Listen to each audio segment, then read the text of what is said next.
காலையில் நேரமாக ஒரு 10 மணிக்கு எந்திரிச்சு ஒரு 10 இட்லி இல்லாட்டி 12 தோசை, நிறைய இல்லை, லிமிட்டடாக சாப்பிட்டு முடிச்சுட்டு நம்மளுக்காக FB இன்ஸ்டான்னு நம்ம தோழர்கள்லாம் வெயிட் பண்ணிகிட்டு இருப்பாங்க.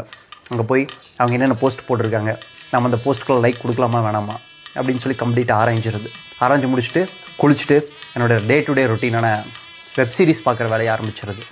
வெப்சீரிஸோட லென்த் கம்மியாக இருந்துச்சு அப்படின்னா மதியம் ஒரு 1 மணி 2 மணிக்குள்ளே சாப்பிட்றது.